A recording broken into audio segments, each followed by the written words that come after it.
എത്രയും പെട്ടെന്ന് നമ്മുടെ ലക്ഷ്യങ്ങൾ നേടണം. അതിനായിട്ട് കുറച്ച് ഹാർഡ് വർക്ക് ചെയ്തേ പറ്റൂ. യെസ്, ഇനി അധികം താമസമില്ല. അവരെല്ലാം തെളിവുകളോടെ തന്നെ നമ്മൾ പൂട്ടും ദുർഗ.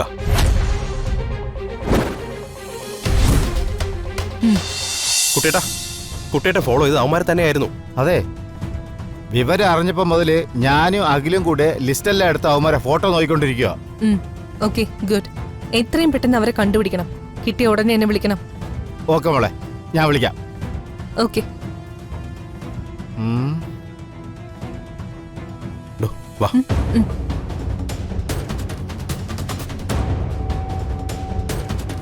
അതെ, നമുക്ക് ബാക്കിയുള്ള ഫോട്ടോസ് കൂടെ ഒന്ന് നോക്കാം. ഭാഗ്യം ഉണ്ടെങ്കിൽ നമുക്ക് അവന്മാരെ ഉടനെ കിട്ടും. അല്ല, ഇതല്ല അല്ല, ഇതാണ്. ഇതോ? ഒന്ന് ബാക്ക് വെച്ച്.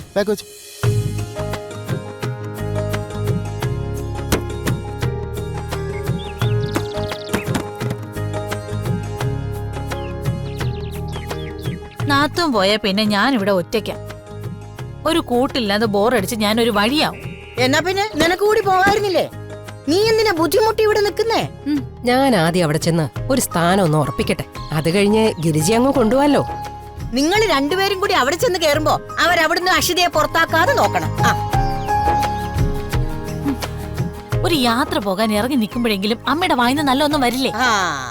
നല്ല മനസ്സോടെയാ പോകുന്നെങ്കിലേ സംഭവിക്കുന്ന എല്ലാം നല്ലത് തന്നെ ആയിരിക്കും. അതല്ല, മനസ്സിൽ വല്ല ദുരുദ്ദേശം ഉണ്ടെങ്കിൽ അതൊന്നും നടക്കാൻ പോകുന്നില്ല. അയ്യോ, എന്തൊരു ജ്ഞാനദൃഷ്ടി അമ്മയ്ക്ക്, അല്ലേ ഗിരിജേ? അതെ അതെ.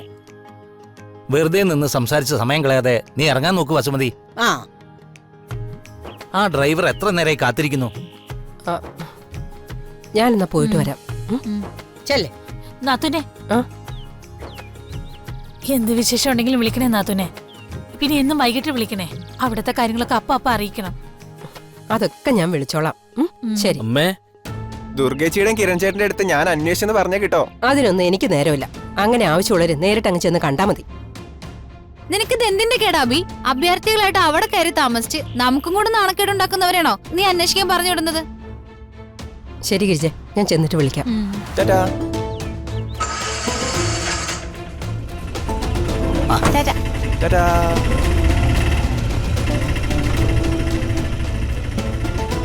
വാ, അമ്മ ഒക്കോളൂ. വരുന്നില്ല? എന്നാ അവിടെ നിന്നോ.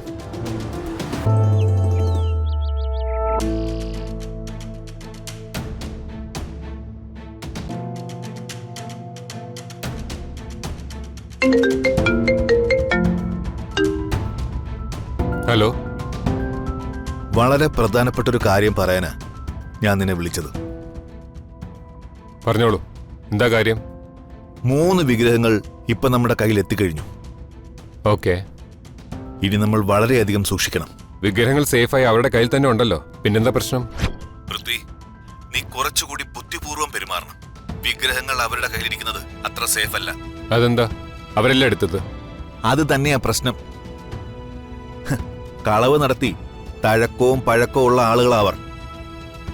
എന്തെങ്കിലും ലാഭം നോക്കി അവർക്കത് മറ്റാർക്കെങ്കിലും മറിച്ചു കൊടുക്കാൻ തോന്നിയ അതിന്റെ നഷ്ടമേ നമുക്ക് മാത്രമാ. കൂടെ നിൽക്കുന്നവരെ തീരെ വിശ്വാസം ഇല്ല അല്ലേ? ഇല്ല. അതെ, ഏറ്റവും കൂടുതൽ സൂക്ഷിക്കേണ്ടത് ഏറ്റവും അടുപ്പമുള്ളവരെയാ. ആ വിഗ്രഹങ്ങൾ നമുക്ക് നഷ്ടപ്പെട്ടാൽ ഉണ്ടാകുന്ന നഷ്ടത്തിന്റെ വലിപ്പം നിനക്കറിയില്ലല്ലോ. അതുകൊണ്ടേ നല്ല ശ്രദ്ധ ഉണ്ടാവണം. ശരി, ഞാൻ അത് ഡീൽ ചെയ്തോളാം. വിഗ്രഹങ്ങളെ നിന്റെ കയ്യിലെത്തിയാ പിന്നെ ഉടൻ തന്നെ എന്നെ അറിയിക്കണം. ബാക്കി ഞാൻ അപ്പൊ പറയാം. ഓക്കെ. ഇനി ഈ കാര്യത്തിന് വേണ്ടി എനിക്ക് നിന്നെ വിളിക്കാൻ അവസരം ഉണ്ടാക്കരുത്, കേട്ടല്ലോ? ശരി.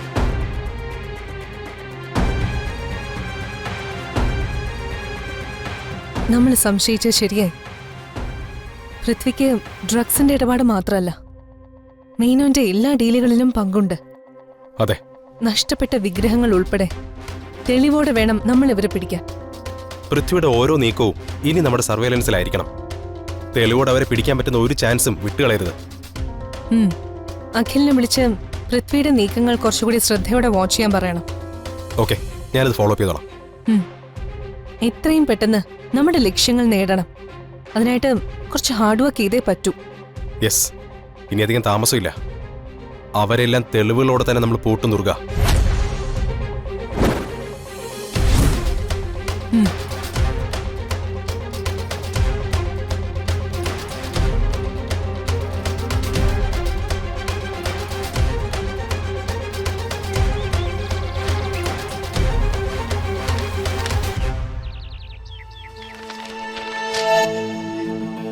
മോളെ ആ ഫയലിങ് എടുത്ത്.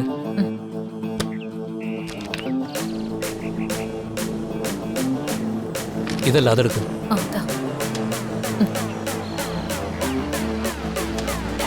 മോളെ, നീ ഈ സ്റ്റാഫുകളെ കണ്ണടച്ച് വിശ്വസിക്കരുത്. എല്ലാവർക്കും അവരവരുടേതായ കാര്യങ്ങളാണ് വലുത്. അല്ലാതെ ആർക്കും ആരോടും ഒരു കടപ്പാടുമില്ല.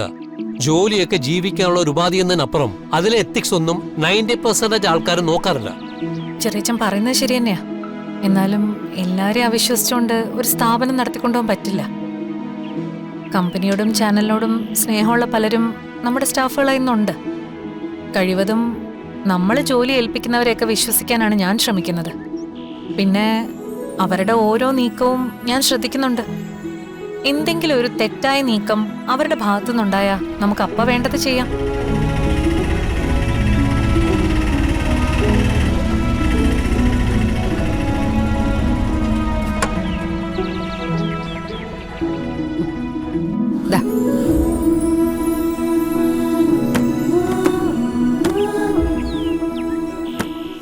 ഒന്ന് വെയിറ്റ് ചെയ്യണേ, ഇത് ഞാൻ വന്നിട്ട് എടുത്തോളാം. ശരി.